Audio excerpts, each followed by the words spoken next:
The ribbon snaps like a gunshot, and cheers erupt, glitter cannons, TV crews, champagne spraying the white sand of my island. I stand 10 feet from the podium, salt wind in my face, watching bulldozers idle beside the infinity pool they poured over my wife's memorial. The HOA president, Linda Hale, basks under flashbulbs, promising public paradise, while her security eyes me like I'm trespassing on my own bloodline. The resort's steel bones glitter, generators thrum, yachts crowd the inlet anchors, biting into seagrass I mapped by hand.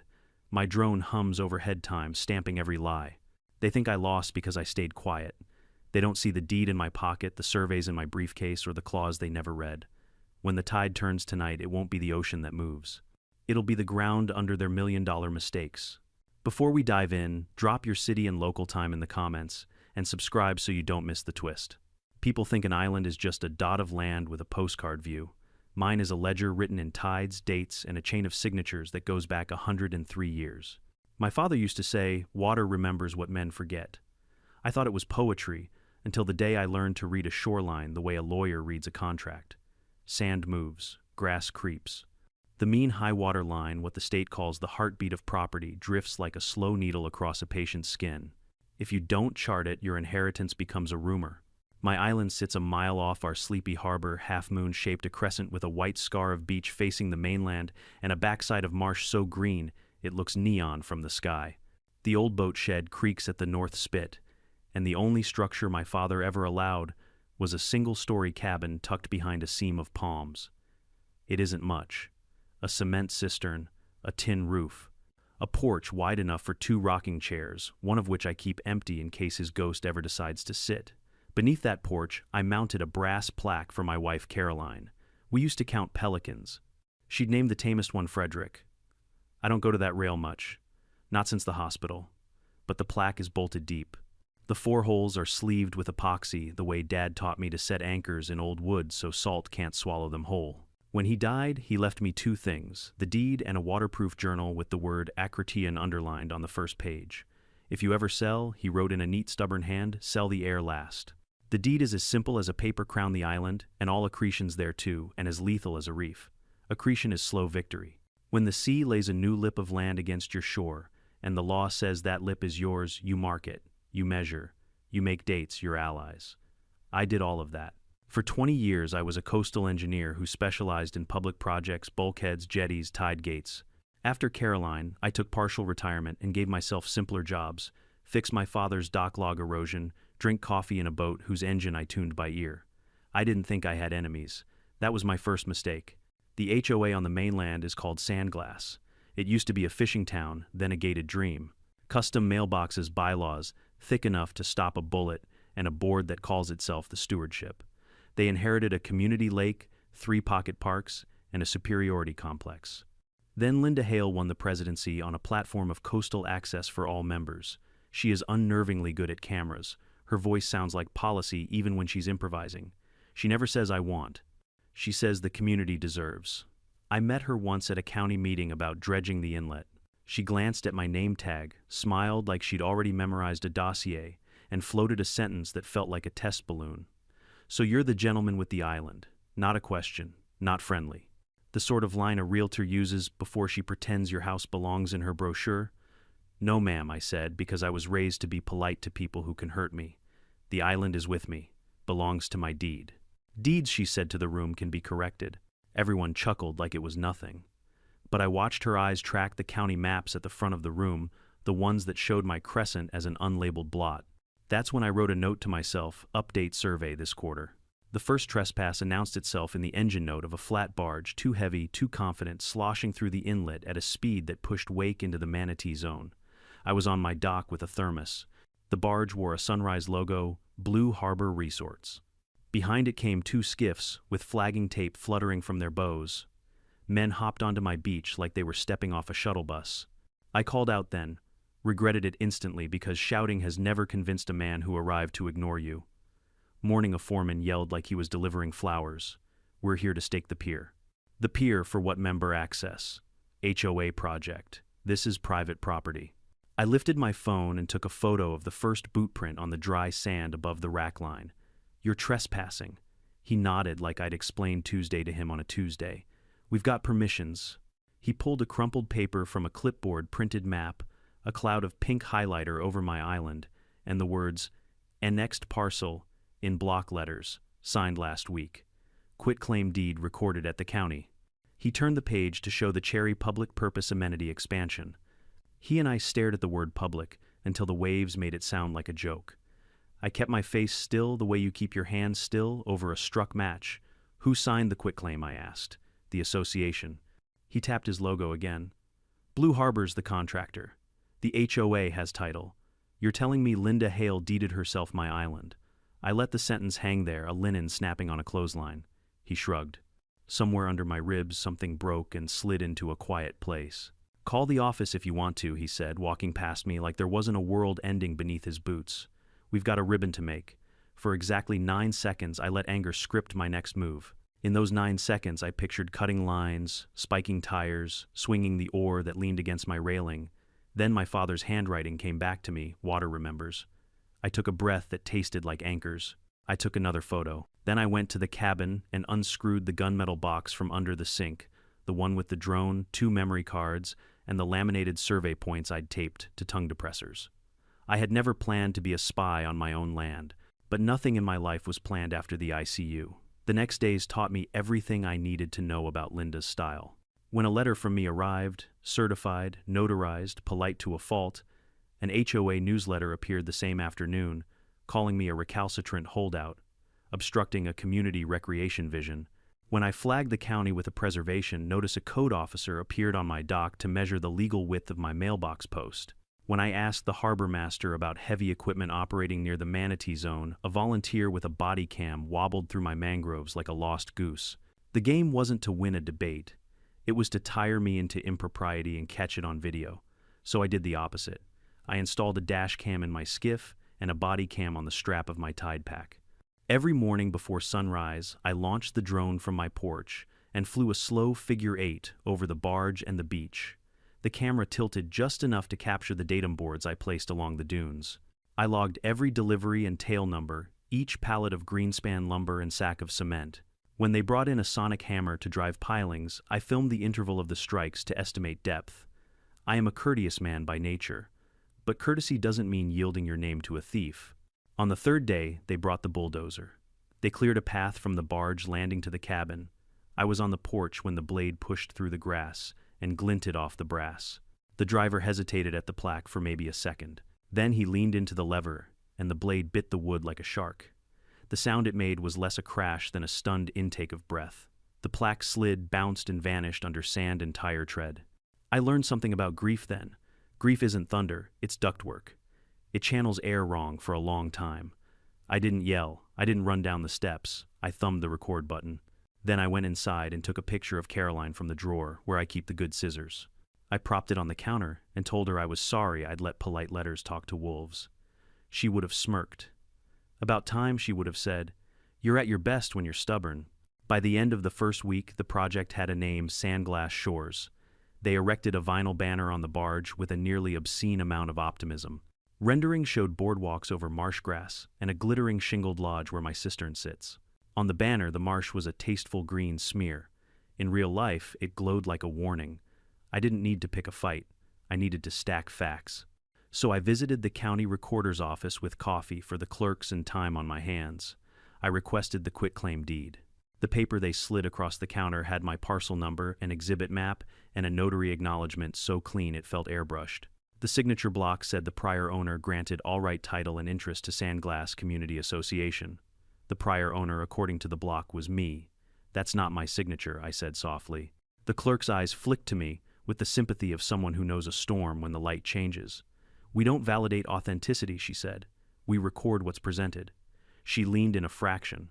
"But if you need the notary's log, it's public record. The stamp number's here." Her finger tapped a tiny smug circle of ink. I thanked her and copied the number like it was a coordinate.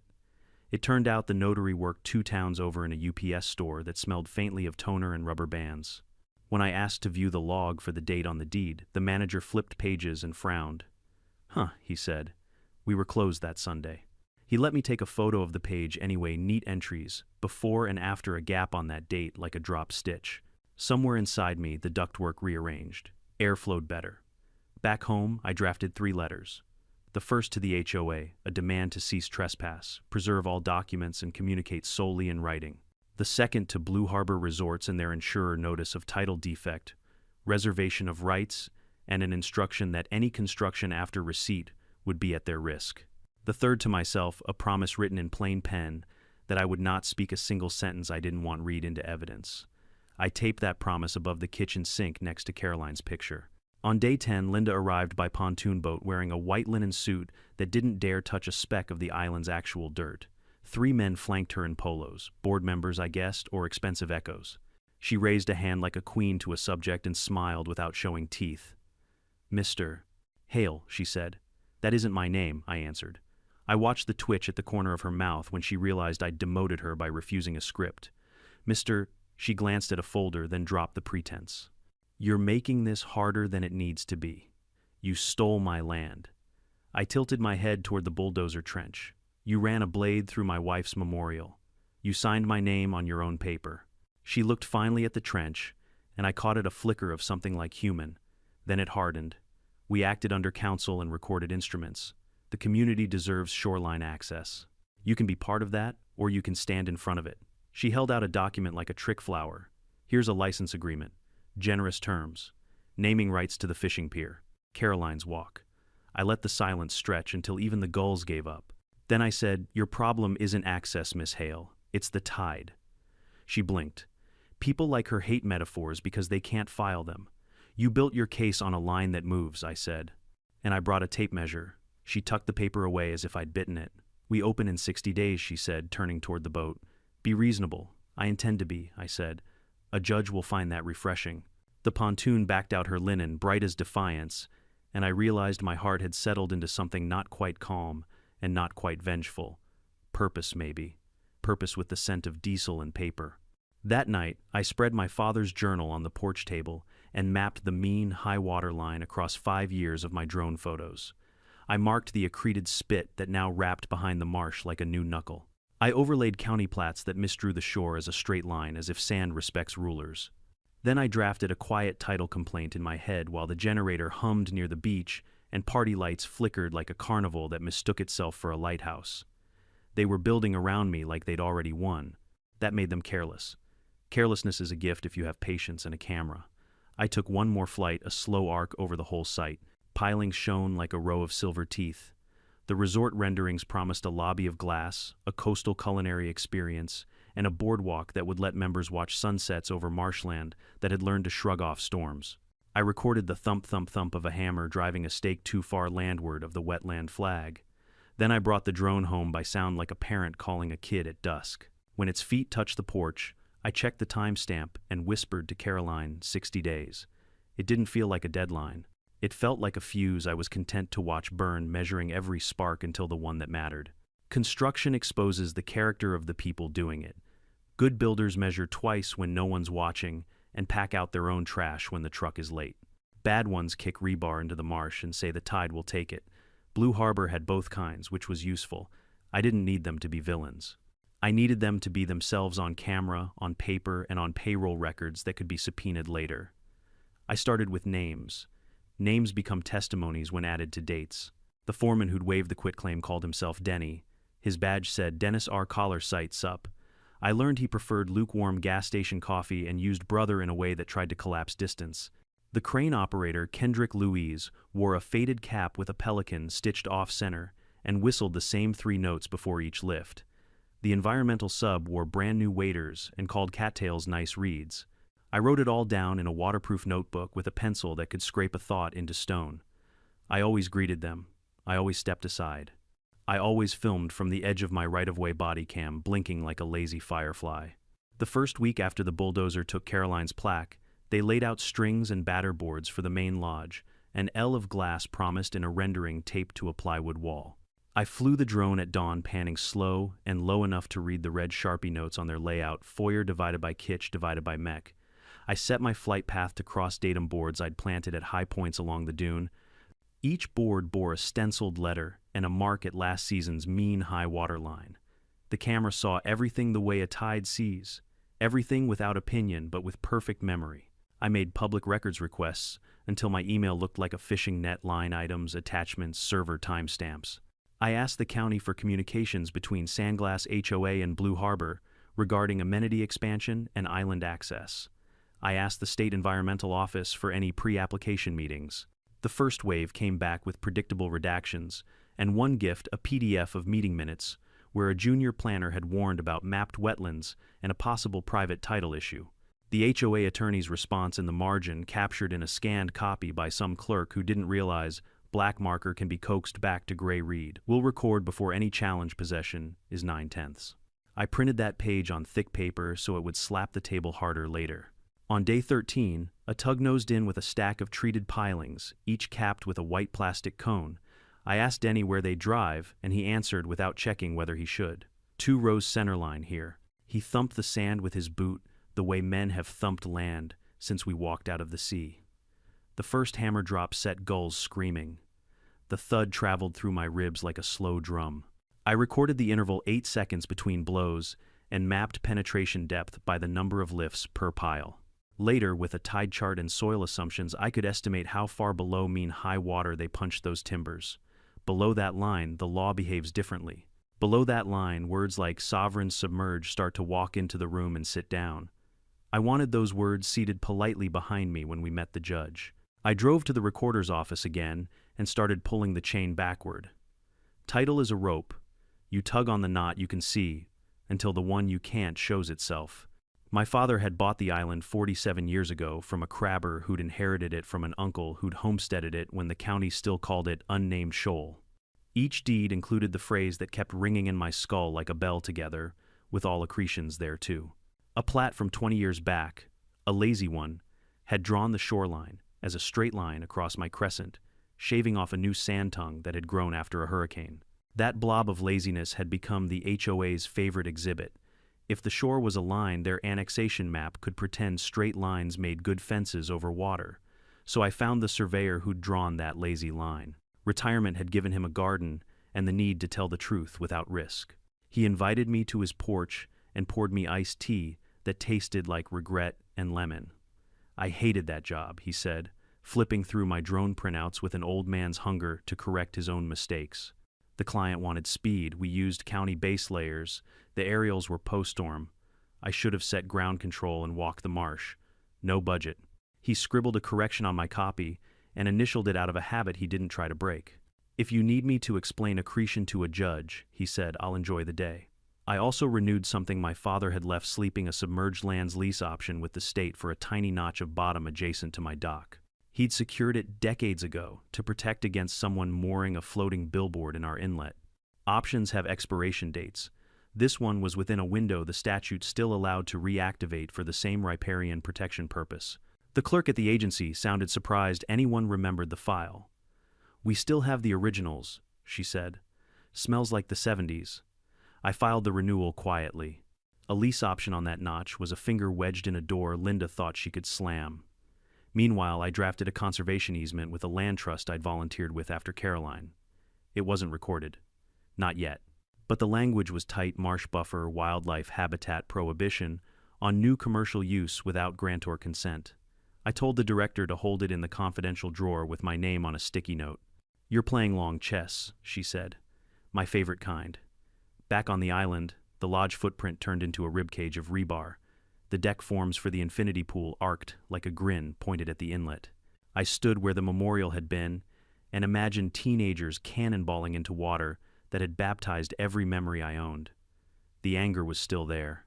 I carried it the way divers carry a knife: useful, dangerous if you forget it's sharp. I filed a notice with Blue Harbor's insurer citing potential title defect and encroachment onto privately held accreted lands. Insurers like early warning. It lets them say reservation of rights and sleep better. The letter forced them to log a claim number, assign an adjuster, and send somebody in a decades-old sedan to take photos. He arrived on day 18 wearing steel-toe boots that had never met steel. He took 10 pictures of the same cypress knee and squinted at my deed, like it had personally offended him. I thanked him for coming. I do not dislike messengers. They keep receipts. My drone archive bulged file names in the thousands each, stamped with GPS altitude gimbal angle. I bought 2 more hard drives and mirrored them. One went into a safe deposit box at the bank. The other went into a friend's attic, 2 towns inland. I printed a map of camera locations and laminated it. Without redundancy, evidence is gossip. With it, evidence becomes a choir. On day 21, the harbor master started calling me first. Heads up, he'd say they've scheduled a night pour. Night work in a sensitive inlet makes regulators cranky. The noise carried across the channel like a bad rumor. I filmed the concrete pump truck's boom snaking above the dunes. I caught the moment a worker rinsed a chute into the fringe of marsh, the slurry clouding the edge like sour milk. The next morning I emailed the clip to the state with the subject line, "Potential discharge to jurisdictional wetlands, please advise." They advised with a form letter, but a biologist's follow-up call told me my subject line had worked. "We have nesting data for that fringe," she said. "We'll schedule a visit." Her voice had that tone field people use when they smell fraud and fresh paint. I filed litigation hold letters to the HOA, the developer, the engineer of record, and the environmental sub. "Please preserve," I wrote, "all communications, including texts and ephemeral messages, site diaries, batch tickets, inspection logs, and drone footage." Their counsel sent back a letter with the vocabulary of indifference. Perfect. The indifferent always save less than they should, and juries love the word spoliation. The workers got used to me. Some began to nod in a way that warmed me against my will.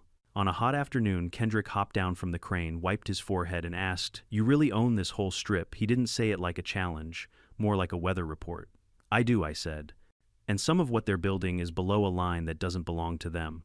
He looked out at the water the way men who work with heavy things look at lighter ones. "They pay on time," he said, "but they cut corners when the inspector's late." He kicked a small pile of offcuts and found his next sentence in the pile. "They told us the permit was good." I didn't answer because answers were for depositions.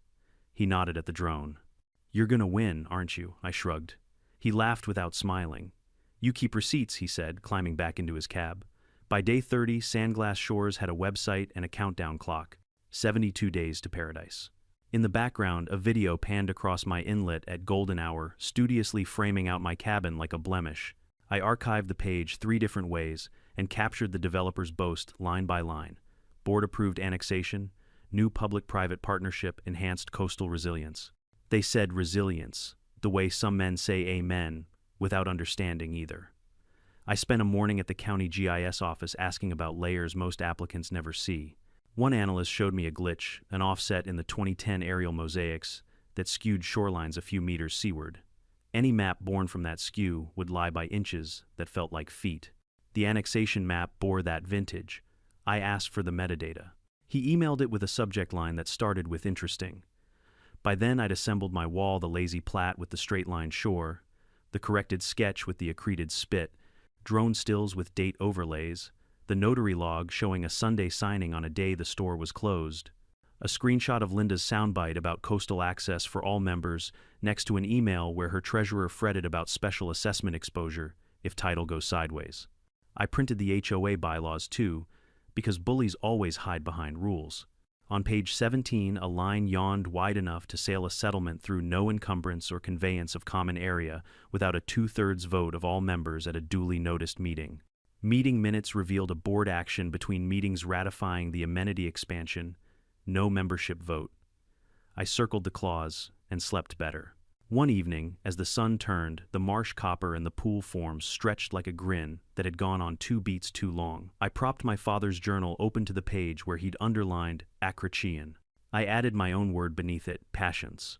Water writes history in millimeters. Courts read in pages. My job was to give both the same story. When the generator hiccuped and caught again, I realized I could trace the whole site by sound. The crane's groan, the compressor's hiss, the slap of hose against plywood, the low animal yell of a man moving something heavier than sense. It didn't scare me anymore. It sounded like a clock, not a countdown to their victory, a countdown to mine. If arrogance builds insecurity in forces, the day Sandglass Shores launched a countdown clock, Sandglass HOA launched a pressure campaign.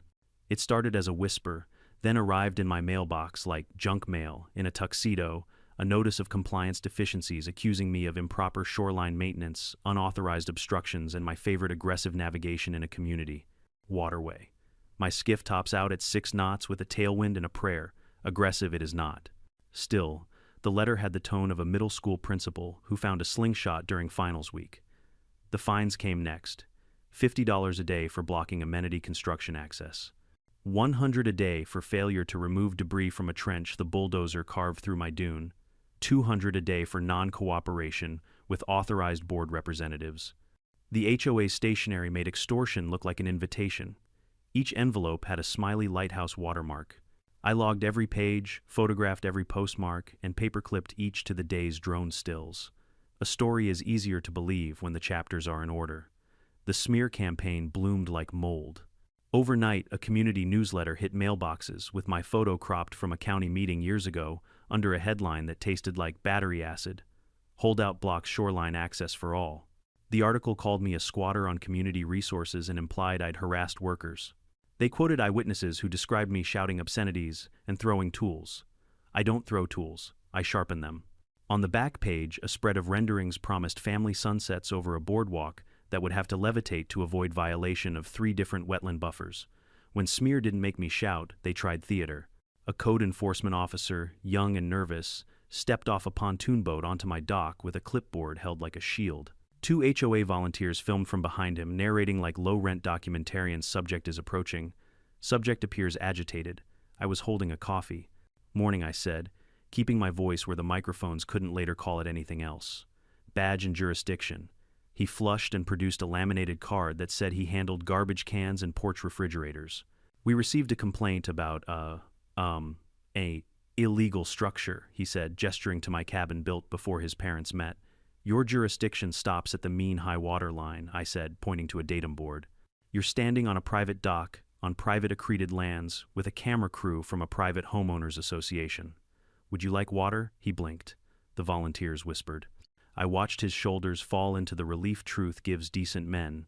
Please, I added, put your questions in writing. They left with footage of me saying please, which didn't cut well for them.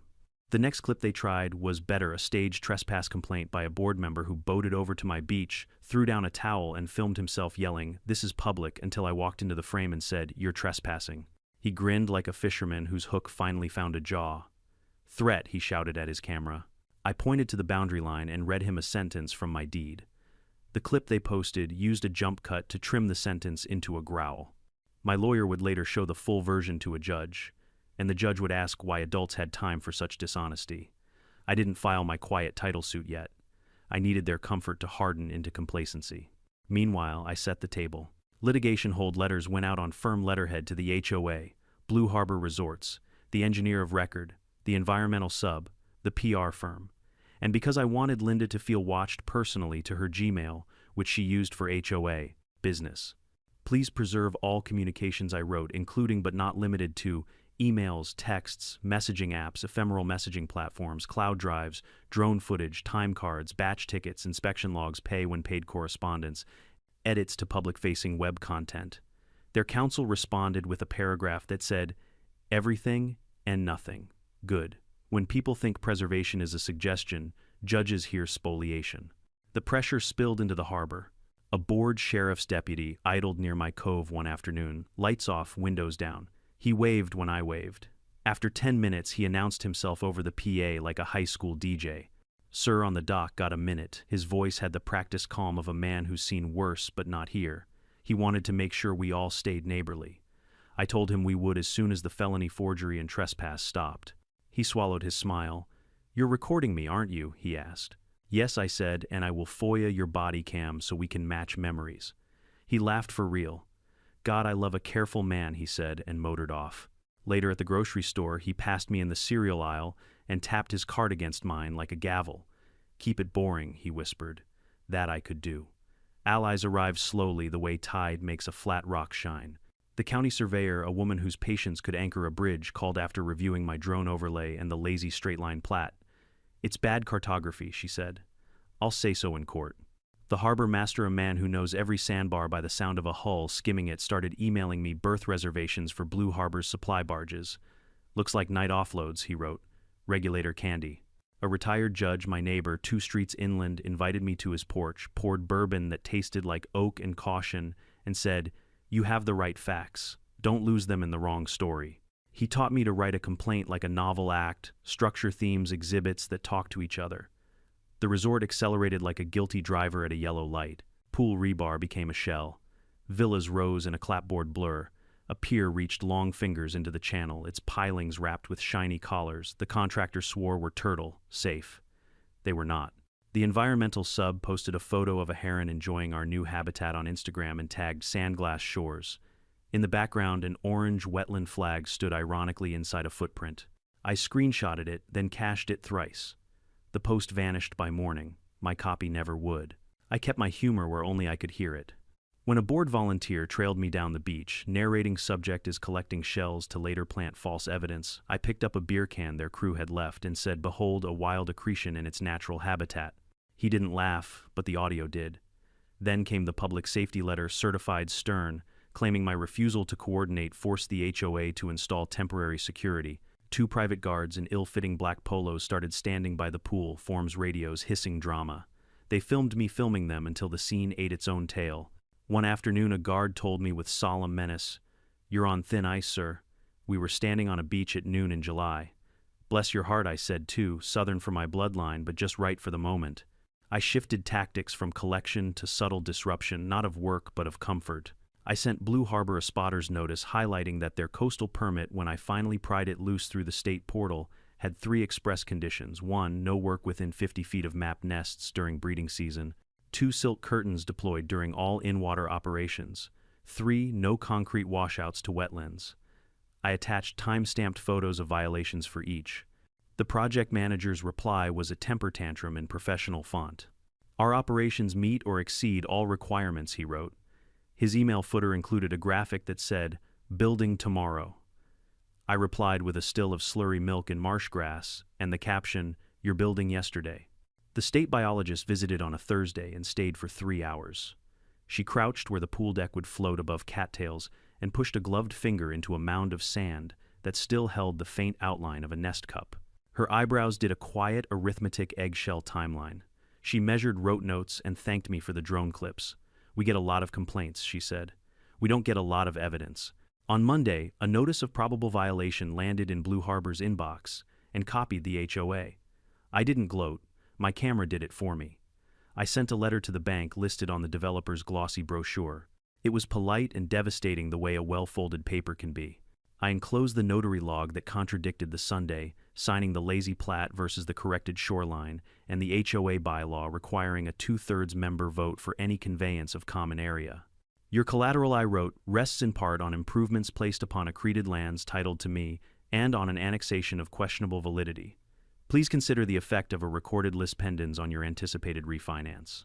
Banks do not fear ghosts or gods. They fear clouds on title. The loan officer's voicemail came in the next afternoon, measured wary, suddenly interested in clarifying a few points. I didn't call back. I wanted him to read my points again alone. Smear 2 arrived when the HOA staged a community day on the beach tables of lemonade kids in branded t-shirts, a local TV crew filming B-roll of shovels biting ceremonial sand. I watched from my porch as Linda declared the project a triumph of shared vision over solitary obstruction. The camera panned past the trench, where Caroline's plaque used to sit. The director asked for a shot of community spirit, so volunteers strung a bunting of pennants between 2 stakes jammed right through a clump of seagrass. The state lists as protected. I filmed the stake going in the pennant, snapping the volunteer, stepping back proudly into a nest depression without seeing it. Later on the evening news, the bunting fluttered as an emblem of joy. In my archive, it fluttered as Exhibit 32. Pressure invites mistakes. After the broadcast, an email leaked forwarded by a member who didn't like being lied to. It was from the HOA treasurer to Linda. "We cannot afford continued daily fines if DEP formalizes violation." Also, members are asking why there was no vote on annexation. Linda's reply was 1 line with a full stop after each word. "We will not blink." I printed it in color and taped it next to my sink under my promise not to say anything I didn't want read in court. It felt like a sibling to that promise, a vow to let them talk themselves into a corner. The cops tried once more. 2 patrol cars, polite, called to a disturbance. A young officer asked if I had permission to be on the beach.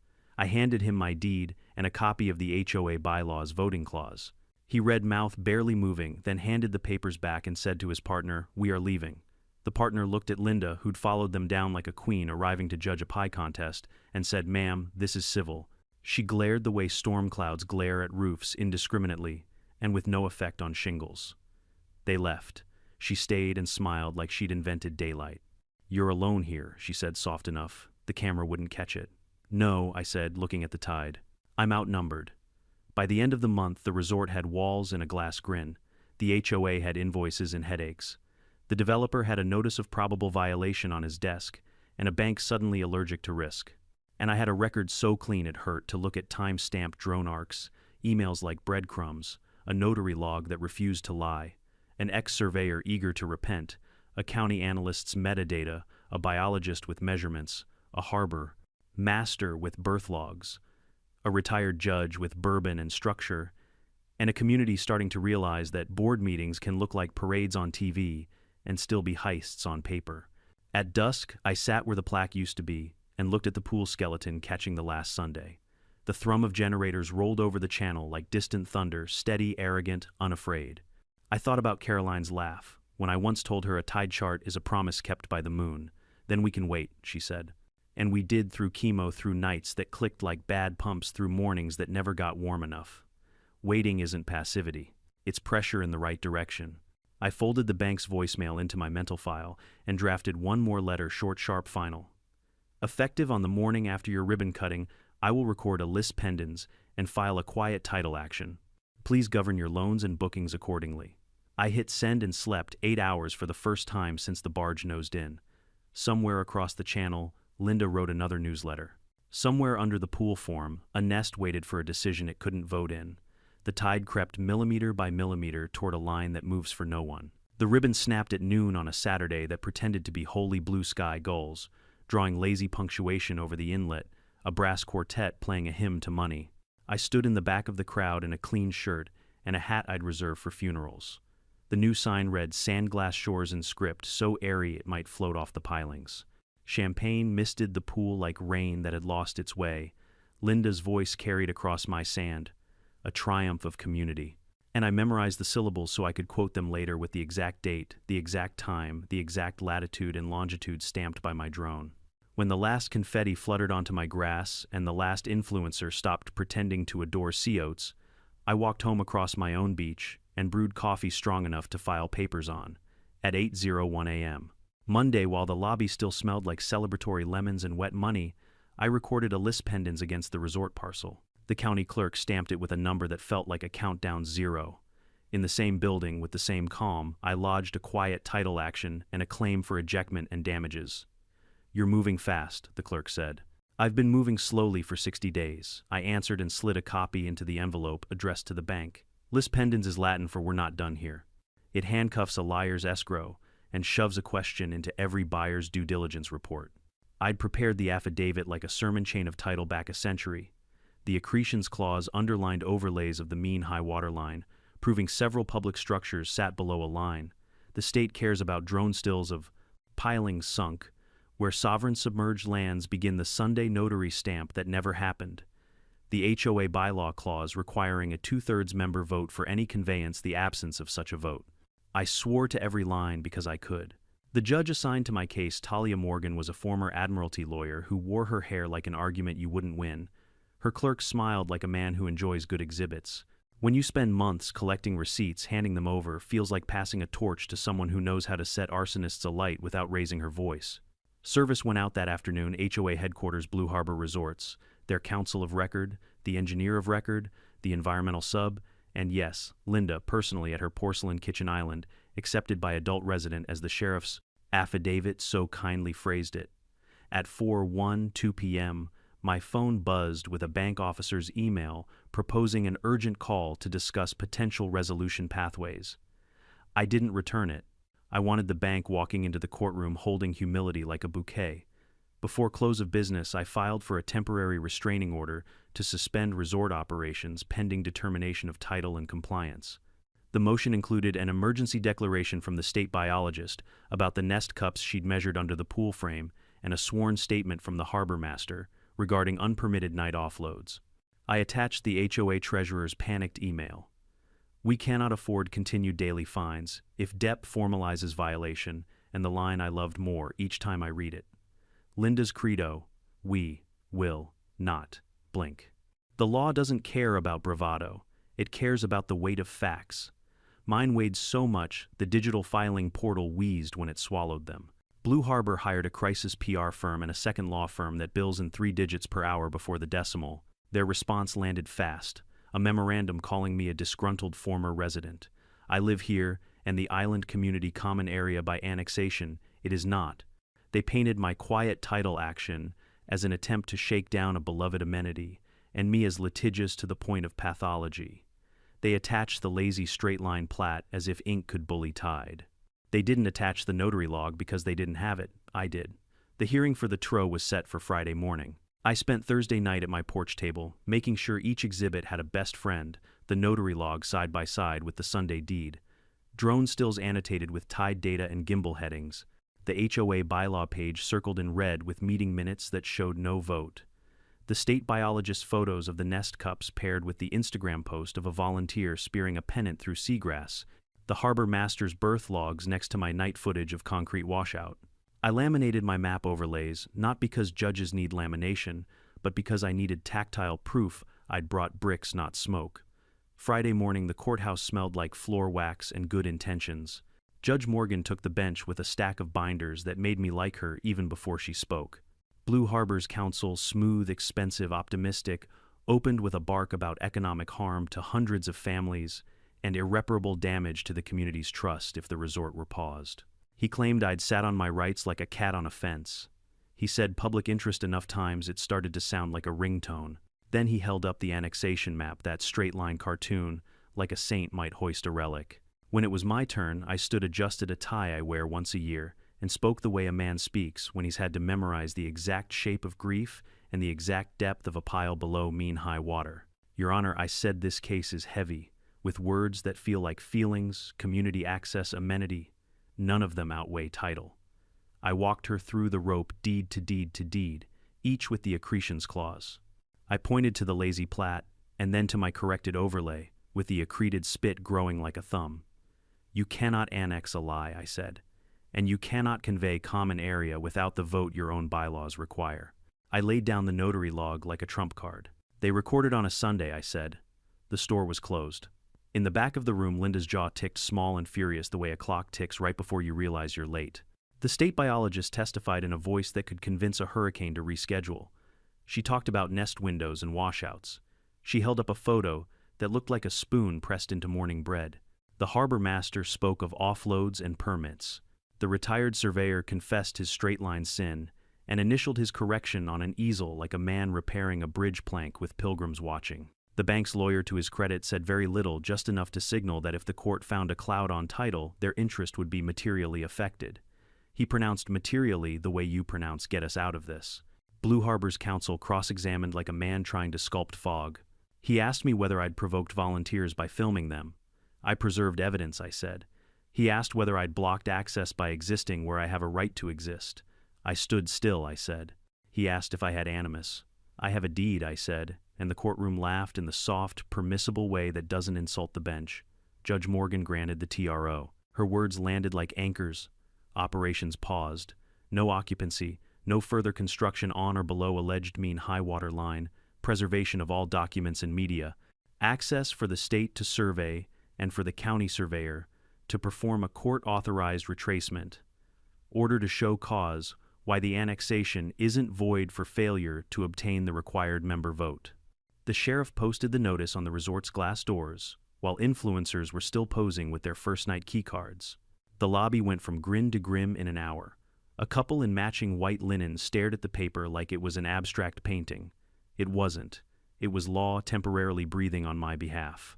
The aftermath moved fast in the brittle way ice moves when it decides to be water again. The bank froze the second draw on Blue Harbor's construction line. The insurer issued a reservation of rights letter you could iron shirts on. The HOA's newsletter arrived late and shrill, calling the court misinformed and me obsessive. I pinned it to my fridge behind my promise to speak like a witness, not a warrior. The PR firm launched a campaign about compromise, featuring a photo of a child on a boardwalk that doesn't exist. I put it next to Exhibit 32.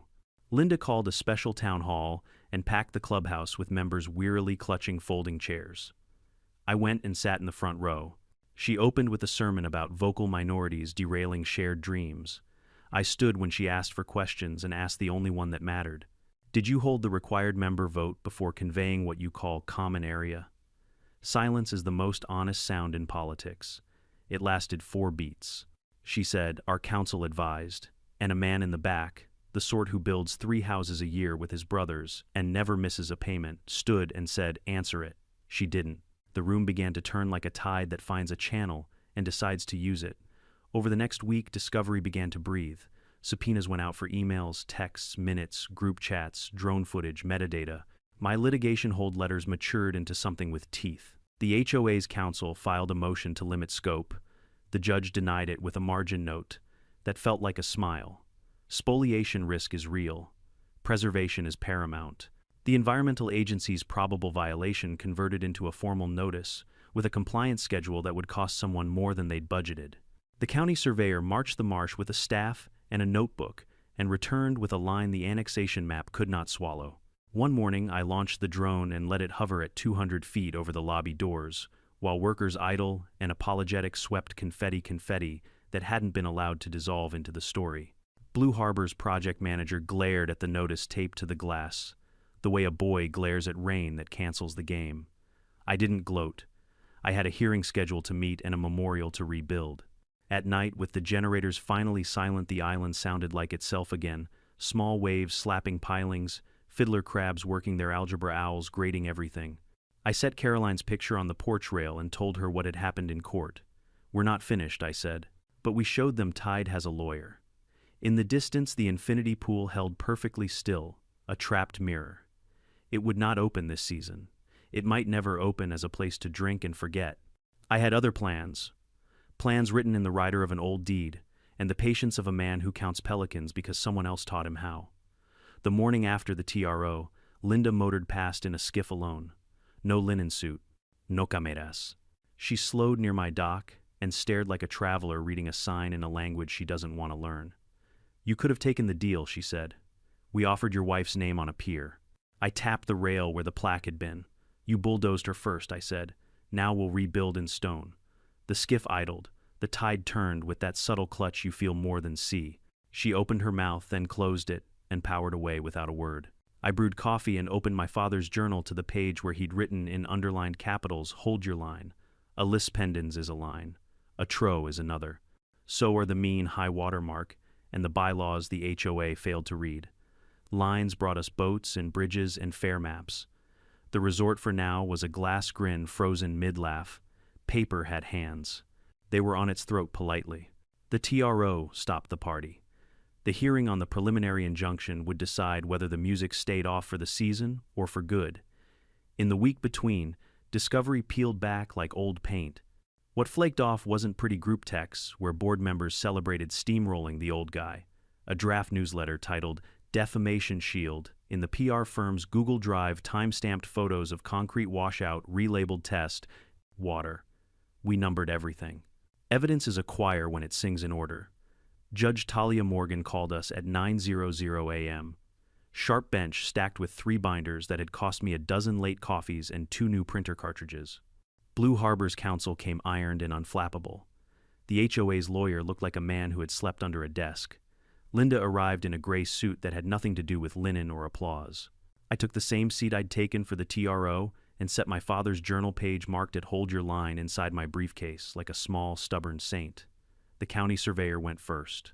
She rolled out a fresh mylar of the shoreline retracement, a careful lace of ticks and elevations, and clicked a pointer on the screen where the accreted spit wrapped like a knuckle around the marsh. The annexation map relies on a mosaic with a known seaward offset, she said, teacher calm. This retracement corrects that error. Several resort improvements sit on accreted uplands, titled to plaintiff, and parts of the pier sit below mean high water. Blue Harbor's counsel tried to sound breezy. Offsets are common, surely the public interest. She took a breath that stopped him better than a ruling. Surveying is arithmetic, not vibes, she said. I did not smile. My pencil did. Then the forensic document examiner took the stand, a woman whose glasses flashed like crosshairs when she looked at a signature. She projected the recorded quitclaim deed next to the notary's log and a magnified crop of the notary stamp. The kerning in the surname is inconsistent with contemporaneous exemplars, she said, laser dry. The notarial embossing pressure is uneven, suggesting overlay rather than one-motion impression. The log shows the store closed. Blue Harbor objected to speculation. She lifted her chin. It's measurement, she said. Fraud looks like style. Authenticity looks like math. The judge glanced over her glasses at the defense table. The glance said, "This is the hole you fall into when you kick the ground too hard." I testified next. No speeches. Judge Morgan's court didn't reward oratory.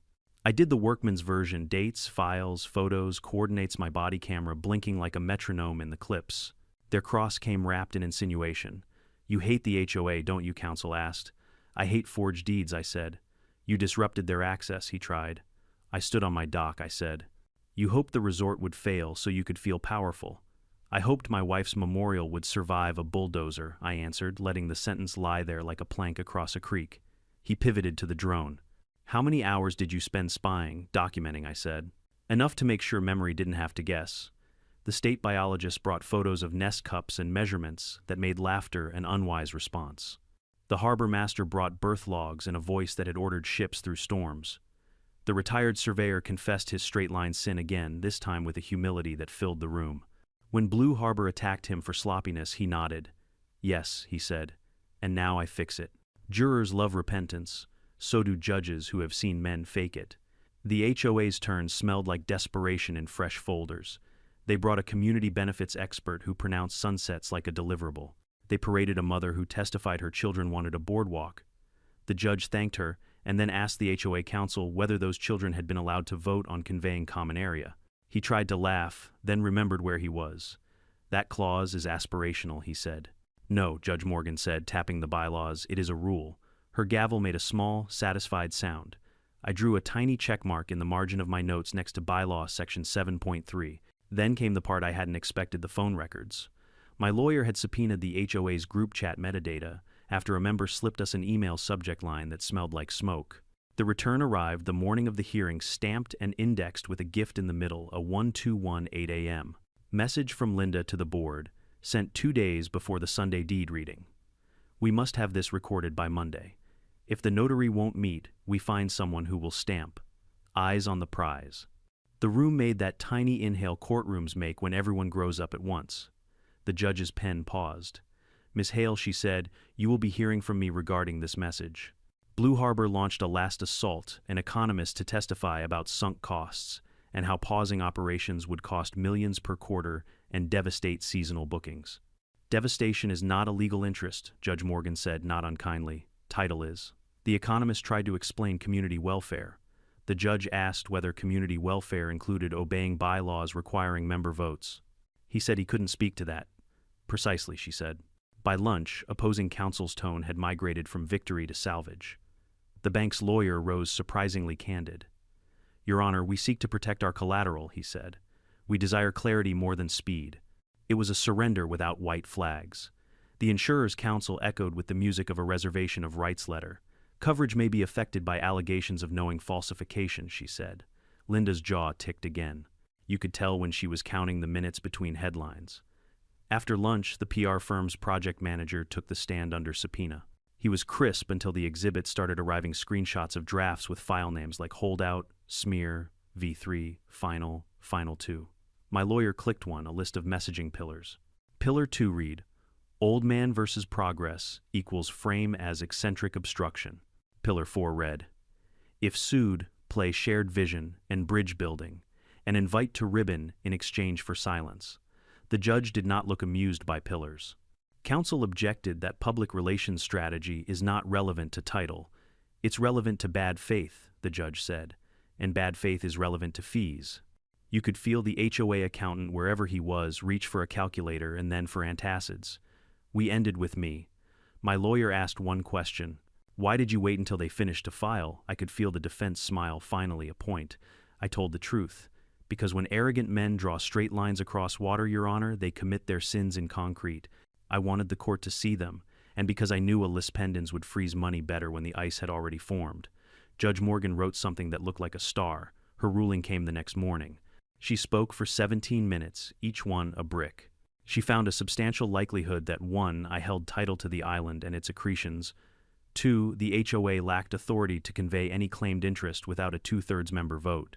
3. The recorded quitclaim deed bore hallmarks of fabrication, including a notary log contradiction. 4 portions of the resort encroached upon accreted uplands and sovereign submerged lands.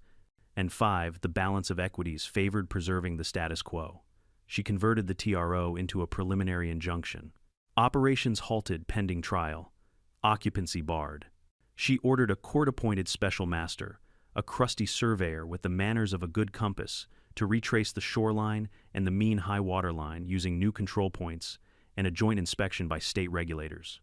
She required Blue Harbor to post a bond to cover potential environmental remediation and ordered the HOA to escrow all amenity funds collected for the project pending resolution. Then she turned to sanctions.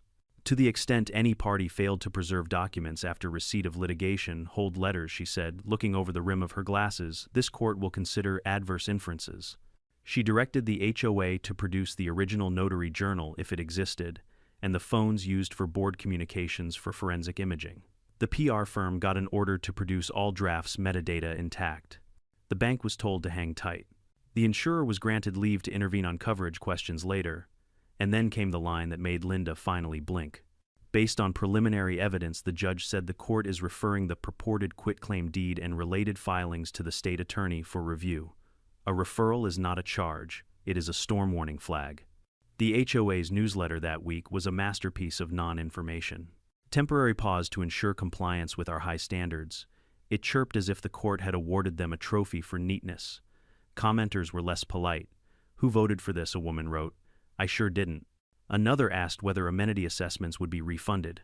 Someone posted a link to the bylaws and highlighted the clause about member votes. The admin turned off comments, which might be the only honest thing they did all month. Blue Harbor's site removed the countdown clock. In its place, exciting updates coming soon. My favorite line from their email blast was committed to dialogue posted 2 hours after their counsel filed a motion, accusing me of weaponizing regulatory frameworks. I printed the email and stapled it to the motion. Exhibits like making friends. At home, the island exhaled. The generator cough ceased. The crane's groan became wind again. The pool sat still as a lie cooling on a plate. I found the brass plaque's bent corner in the spoil pile behind the dune. I wiped sand off Caroline's name and set the fragment on the railing where the light hits around 3. We're getting there, I said. One more tide. My father used to say courtrooms are just docks with rules. Everyone ties up, nobody rams. Judge Morgan kept that dock steady. When the preliminary injunction order arrived in crisp paper, I read it twice, then once aloud just for the pleasure of a sentence that begins, "It is hereby ordered," and ends with my land not being a metaphor any longer. The bank's lawyer called voice newly respectful. We'd like to discuss pathways, he said. I told him we could talk after the special master walked the line and after the state finished its inspection. He accepted that boundary like a man who has learned which lines burn. The insurer sent a letter saying coverage may be void if insureds knowingly submitted falsified instruments. The HOA board scheduled a leadership renewal discussion. A rumor said 2 directors had resigned. Another said 3. Rumors are useful, but I file them in a different drawer. The night after the ruling, Linda walked to the public beach across the channel alone. She stood at the water's edge and stared out at the dark bulk of the lodge, its glass reflecting stars it didn't earn. For a moment I felt a flicker of human, what it costs a person to believe a story so hard they gamble their name on it. Then I remembered the bulldozer blade shaving my wife's name into sand and the midnight text, "We will not blink. People can learn. Institutions rarely do without invoices." I brewed coffee and opened the journal again. Beneath "Hold your line," I wrote another line. Lines make harbors. The injunction was a line. The court's referral was a buoy. The special master's retracement would be a channel. And just beyond all that, under dust in a file my father left, there was another line even they hadn't seen yet, the writer about fixtures and consent. Not for today. For when the tide finished its long syllable. For now I slept. The island kept the watch. The pool held its breath. The law hummed in the pilings like a tide running right. Special Master Abel Ramsey measured my shoreline like a hymn, steady stanza by stanza. He arrived with 2 rods, a yellow tripod, and a temperament bred by a lifetime of watching men argue with tape measures. For 3 mornings, he and the county surveyor ghosted through the marsh, pausing every few yards to write down the tide's true name. On the fourth, he folded his field book with a sound like a door closing and said lines not where their map pretended. His report drew the border like a seamstress, tracing a favorite shirt honest to the fabric. It placed the pool deck half the pier and 2 villas squarely on accreted uplands, titled to me, and several pilings beyond the mean high water line where sovereign rules live. Judge Morgan adopted the report. With it in the record, the case stopped being a weather conversation and became carpentry. Pieces fit, other pieces didn't. The court scheduled an accounting trespass damages, unjust enrichment, disgorgement of profits attributable to the invasion, and attorney's fees. The word disgorgement tasted medicinal. I liked that. Medicine doesn't ask whether you enjoy it. That same afternoon, the bank called again, this time with a tone that could pass for prayer. We're in a bind, the loan officer admitted. Your list pendants has frozen our refinance and our construction line, the bond requirements chewing cash. Could we discuss a structured resolution? I told him they were talking to the right man at the right hour for the right price. Start by assuming the annexation is void, I said. Assume the quitclaim dies where it lies. Assume you can't sell a window that's bolted to my wall, then tell me what you can live with. He didn't argue. He asked for time to confer with Blue Harbor and the HOA's carrier. Time is a negotiator's currency. This time I set the rate. The HOA smelled blood and called another town hall. The room had shifted since the injunction, less linen, more ball caps. People who never spoke at meetings spoke with receipts in their pockets. The treasurer resigned at the microphone and left the gavel on the dais like a failed crown. Linda took the stage with the expression of a person who can no longer tell whether she's on a podium or a plank. I sat front row, quiet as tide. We're pursuing all legal avenues, she began. You forged a deed, someone said. Our counsel, what member vote? Someone else asked, waving a printout of the bylaws. Section 7.3, circled in highlighter like the Sunday. She stared at the audience as if they were a mirror that had betrayed her. We will not. Blink, she said, as if repetition could replace proof. A woman 2 rows behind me stood and said evenly, We are blinking now. That's called waking up. The room hummed like a hive, remembering it has a queen only because it allows one. The insurer blinked first. Their reservation of rights flowered into something harder after the judge referred the deed to the state attorney. They appointed coverage counsel, whose first act was to schedule examinations under oath of the board. Under oath concentrates the mind. Within a week, I received a tentative inquiry. If operational control shifted and remediation commitments were made, would you consider terms short of demolition? The email came from the bank but had the insurer's shadow behind it. I brewed coffee and printed the page. I met them at a long table in a glass conference room that tried too hard to look like a lighthouse. The bank, the developer, the HOAs, incoming outside counsel, not the ones who signed the last mess, and a man from the insurer who looked like he counted premiums in his sleep. My lawyer sat to my left, calm enough to win a horse race by walking. They opened with a mea sorta culpa, unfortunate cartographic reliance process breakdown urgency that led to regrettable expediency. I let the euphemisms stack like driftwood. Then I slid my list across the table. It wasn't short. Number 1 title quieted to me, full recognition of my ownership of the island and all accretions. You stipulate, you sign, you file. Number 2, the annexation is void. HOA acknowledges they lacked the member vote. County vacates the map. Assessments collected for the amenity are refunded with interest. Number 3, the forged quitclaims withdrawal and an apology to the recorder's office on letterhead that doesn't pretend to be perfume. Number 4, environmental remediation. You fund restoration of the marsh fringe, removal of unlawful pilings below mean high water, and habitat work under the state's plan. Endowed maintenance for 10 years. No balloon payments. Cash in escrow. Number 5, my wife's memorial. Rebuilt in stone deeper than your excuses. A quiet garden set aside by recorded instrument with her name, not as compromise but as restitution. Number 6, governance. HOA board resignations. President, secretary, and treasurer. Documented compliance training for the replacements. Independent counsel for a bylaws overhaul, explicitly preserving private title rights, riparian boundaries, and the voting clause you pretended was aspirational. Number 7, the resort. There are 3 choices. Remove encroachments and walk away. Sell me the improvements at a discount that recognizes you built them on land you didn't own, or convert the project to non-commercial uses under my control. The developer's lawyer bristled. We can't hand you a resort. I nodded. You already did. You just didn't read the receipt. The insurer's man steepled his fingers, which is insurance language for our abacus is out. What's your number, he asked. Disgorgement plus fees, I said. And a ground lease if you want to keep using any improvements on my land, 30 years with escalators payable to me. No occupancy until the state signs off. No operations without my consent. We'll never reopen, the developer asked, righteous wilt blooming at the edges. Not as this, I said. As something better, maybe. You stepped on a sanctuary and called it a sales pitch.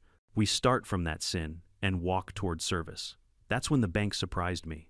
What if the loan officer said shoreline villas became research housing leases to your foundation, not to tourists? The pool becomes rescue diver training.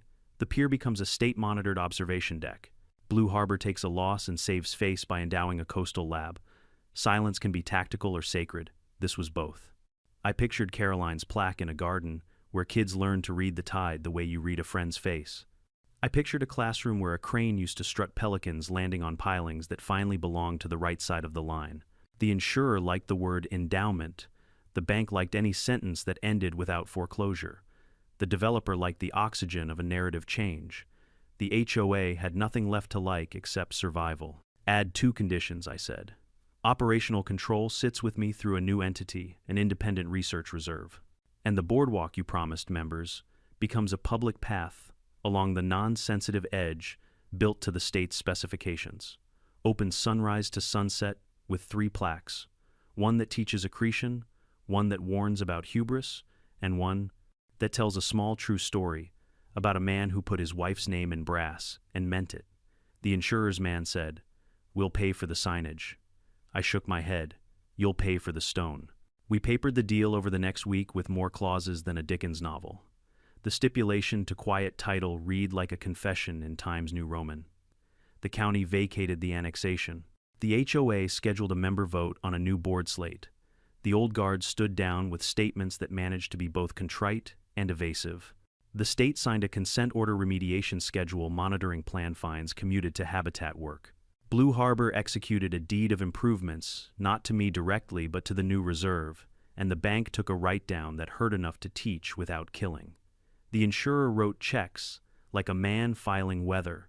Judge Morgan approved the settlement with the caution of a woman who's seen parties slap bows on wrapped nonsense. She kept jurisdiction, retained the bond until the state nodded and set status dates like lighthouses up the coast. If any term fails, she said, we resume where we left off. Nobody wanted to resume. The apology came last. A camera, a lectern on my beach not far from where they'd chopped the old memorial's edge. The 3 resigning board members stood side by side. Linda in the middle gray suit, again a wind she couldn't control in her hair. I didn't write their words, but I edited them with the threat of court. They said what mattered: unlawful annexation, failure to hold a member vote, reliance on a deed they should have known to be false harm, to the marsh breach of trust. They said my name without rolling it in their mouths like a pebble. Then Linda looked at me, and for one clean second I saw a person, not a headline. We were wrong, she said. I was wrong. The wind stole nothing. It let the sentence land. I didn't clap. I nodded once and turned to the stone. We set the memorial with a small crowd and a big silence. 2 masons slid the slab into a cradle. I'd cast myself deeper than any tire could touch. Her name crisp, unbothered by clouds. I pressed my palm to the surface and felt the cool. Then the warmth my skin gave it, like the beginning of all agreements. The new garden wrapped around it, sea oats, a bench of weathered cypress, a little bronze pelican that looked suspiciously like Frederick. Kids from the mainland came the next week with notebooks. A biologist showed them how to read a nest the way my father taught me to read a line. The villas closest to the marsh traded sheets for bunks and microscopes. The pool held divers practicing rescues in visibility like tea. The pier sprouted interpretive signs instead of cocktail menus. Some folks missed the idea of sunsets with drinks. Most discovered sunsets with purpose, get you drunker cheaper. At the next HOA meeting, members asked better questions. How does a vote work? Where do our rules stop? Who benefits when we rush? A builder in a ball cap volunteered for the bylaws committee. The treasurer's seat was filled by a woman who balanced a spreadsheet like a boat. The new president, chosen by a real vote, started the meeting with a sentence that made the room breathe right. We own only what we own. As for me, I signed the ground lease with a pen my father once used to write accretion in a journal that still smells like salt and sunlight. The lease paid enough to repair everything money can repair and seed a fund for what money mostly ignores: quiet, and the kind of education that keeps quiet strong. I accepted attorney's fees not as a trophy but as a receipt. This is what it cost to teach maps to men who thought cameras were mean. On the first morning of the reserve, I stood on the new boardwalk with the harbor master, the special master, the county surveyor, and the state biologist. We looked like the punchline to a bureaucratic joke. Then a line of pelicans sliced the dawn low and full of intent, and none of us spoke. Intent makes its own law if you let it. Linda passed on the path later that week, hands in her pockets, no cameras, no linen. She stopped by the interpretive sign about accretion and read every word. I didn't know, she said. It wasn't a defense, it was a postscript. You do now, I answered. She nodded at the memorial. It suits the place, she said. It suits the tide, I said, and she left with her head down, which is sometimes a prayer. At night, I hear the low murmur of students on the pier and the more profound language of water explaining itself to anyone patient enough to listen. The island is still a ledger, tides, dates, signatures, but it reads warmer now. Fewer invoices. More vows. Blue Harbor's new sign on the mainland points to the reserve. The bank calls the write-down a lesson learned. The insurer calls it concluded. I call it something my wife would have admired useful. We weren't done, not quite. There was a page in my father's file I'd left unopened on purpose, dusty short, burdened with a clause. Most men in suits forget because it doesn't look like money until it is. I placed it on my desk next to the ground lease and waited for a morning with enough light to read it aloud to the tide. When the last paperwork was signed and the reserve's first tide class ended, I brought the banker's pen and my father's leather file to the cabin table. The leather was cracked like riverbeds in August, and the brass snaps still clicked with the stubborn optimism of good hardware. I'd thumbed this file 100 times in the past months. Deed surveys, submerged lands, option tax receipts, the journal with Acritian underlined twice. But the sheet I wanted sat at the back, brittle and brown around the edges, titled in my father's tidy caps, rider fixtures, and unconsented commercial use. He'd added it when he bought the island, stapled through the closing packet with a conviction he never advertised. The language was spare. Any improvement erected upon these lands for commercial purposes, without the written consent of grantee, shall be deemed a fixture tendered under color of trespass and title. To such fixture shall upon demand revert to grantee without further act together with all appurtenances necessary for its peaceful use. The lawyer who drafted it had initialed each margin like a pianist touching keys before a performance. No flourish, just intent hammered into nouns. I read it aloud the way you read a will you hope you'll never need. The words didn't gloat, they clarified. The resort's bones, pool, pier, villas were fixtures tendered under color of trespass. They weren't gifts. They were forfeitures waiting for a throat to clear. I had not shown this to anyone during the war. Leverage works best when it isn't a club you swing, but a door you're willing to open. But after the settlement, after quiet title, after the annexation died, after Linda's apology cut true, and the reserve's bunks filled with kids who could already tell you where mean high water sat by smell, I drove the skiff to the mainland, climbed the courthouse steps and recorded the rider with the clerk. She squinted at the date at the original book and page at the addendum that had haunted the edge of every decision I'd made. You saved this for dessert, she said. I saved it for the truth, I said. Now it belongs in the chain. That afternoon, the bank's counsel called with the wobble people get when they realize a storm they'd charted as past is in fact the second half of the same front. Are you invoking it? He asked. And the word invoking reminded me that law is just the ritual we invented to make fairness audible. No, I said, not today, maybe never. It lives here now to explain why we will not lose what we earned by patience. And to warn the next man who sees a marsh and thinks it's a brochure, I didn't call the developer. I didn't need to. In every meeting since the settlement, he'd floated the word legacy like a cork trying to be a buoy. It wasn't wickedness that built his resort on my island. It was appetite dressed in confidence. He'd lost money, and men like him don't forget the taste. But he'd signed the deed of improvements. He'd funded the endowment. He'd stood on the pier during the first rescue diver training and clapped when a 19-year-old surfaced, flushing with the shock of competence. He had a new narrative to sell at his next proposal. We fixed what we broke. Sometimes that's enough to reform a habit. The HOA, chastened in public and quieter in private, voted in bylaws that read like wisdom, private titles respected, limits of jurisdiction drawn in ink, common area conveyances bound to real votes, conservation seats on committees. A rule that no project touching water proceeds without a seminar on accretion taught by someone who heals wetlands for a living. Policy is a fence you build because you can finally see the cliff.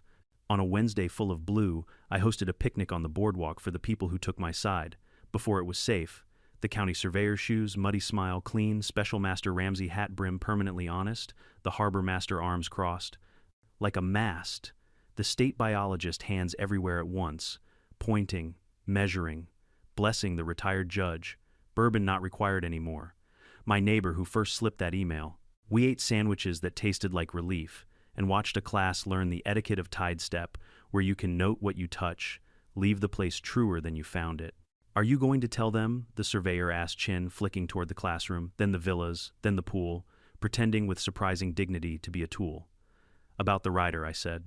One day, maybe on a winter afternoon when the light is honest and the lesson will stick. That night, Caroline felt close enough to converse with. Grief is geography. Sometimes the wind shifts, and you hear the old city's traffic again. I set her bronze fragment beside the new stone and told her about the clause. You'd have liked it, I said, not for the vengeance, for the sentence. She hated pomp but loved precision. The only good threat she used to tell her interns is the one you don't have to use. The rider had been that kind of threat, silent patient making room for better endings. A week later, the state attorney filed something quiet but consequential, a misdemeanor forgery charge, against the notary who'd accommodated the Sunday deed, and a false instrument count for a board officer who had pressed submit on a filing she knew didn't deserve the verb. Not prison, but record. Consequence scaled to truth. Linda was not charged. The midnight text lived in the court's stern memory, and in her own, which might be the heavier sentence. She kept her head down, stayed through the training, and attended the reserve's volunteer day, carrying lumber on her shoulder like she was paying a tax. People can learn. She proved it the only way we accept transaction by transaction. Summer rolled its heat across the marsh, and with it, the sound I'd missed most kids, being plain kids somewhere, adults tried to turn into a spreadsheet. They caught fiddlers and named them wrong, which is a kid's right. They held ropes for divers and argued over whose knot was prettier. They stood at the plaque and read out loud because agreement sometimes needs a voice to become a promise. The reserve's first study, run by the biologist and a grad student with hair the color of wet cedar, tracked how our restoration changed what nested where. The data sang. The marsh relieved of concrete wash brightened. The boardwalk's shape matched wind patterns instead of arguing with them. The pier's shadow taught fish to congregate in new safe ways. I wrote a small grant for an outdoor mic so anyone online could hear brackish water tell jokes to weather. Thousands did. Some of them were HOA members from other places writing to ask for the syllabus on how not to embarrass yourselves. One evening, I found Linda alone at the end of the pier, looking not at the sunset but at the gradient where light admits defeat and begins to work differently. I read your father's journal, she said. She'd asked to borrow it 2 weeks earlier. The part's about patience. She laughed a little without joy. We built an institution on applause, she said. We measured ourselves by news segments and golf cart parades. You measured by lines and birds. She tapped the rail. I'm learning your units. I believed her. Not the way you believe a contract by signatures and penalties, but the way you believe a spring after watching it run clear for a month. Keep showing up, I said. Meetings. Work days. Don't hold a microphone until the habit is solid. She nodded. My sentence, she said, is meetings. We both laughed, which is a currency that spends anywhere. The writer's existence changed me more than it changed the island. Knowing I could have snapped my fingers and taken every bolt made mercy feel less like softness and more like choice. The reserve existed not because I lacked a hammer, but because I decided a lab conducts more justice than a wrecking crew. That isn't sainthood, it's engineering. On the anniversary of the ribbon cutting that tried to rename my beach, we held our own ceremony. No band, no confetti. We rang a brass ship's bell once, for each person who had held the line when it mattered. The clerk who pointed to the notary number, the UPS store manager with the honest log, the surveyor who admitted a lazy line, the deputy who said, "Keep it boring," the banker who shut up and listened, the insurer who chose endowment over theater, the biologist who measured with mercy, the harbor master who wrote birth numbers like scripture, the judge who tapped a bylaw and changed a town, the neighbor who forwarded a subject line. Then I rang one more time for Caroline. The note climbed the pilings and ran down the boardwalk and bounced off the pool's skin and finally rested on the marsh like a coin, slid into a jar that will never be full by design. We ate simple food. We told stories my father would have edited for length. We went to sleep early under a wind that did not have to carry generators.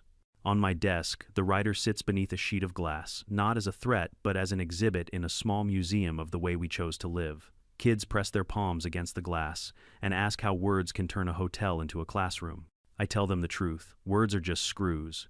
You choose the wood. Late when the island is a whisper and the pier is a line drawn by a quiet, confident hand, I read the clause again and tuck it back in the file. It's there for the future I hope never arrives. Insurance like the stone under Caroline's name. It doesn't brag, it waits. The tide comes, the tide goes. The island keeps its ledger, and somewhere inland, a board member in a different town pauses before signing a map that lies. That pause is our monument. Power isn't loud, it's patient.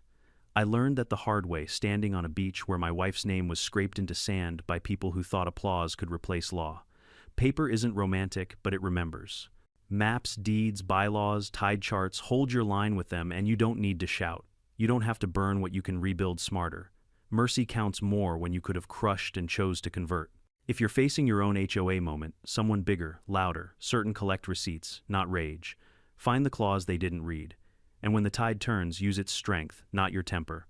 If this story hit home, tell me where you're watching from and what line you're holding in your life.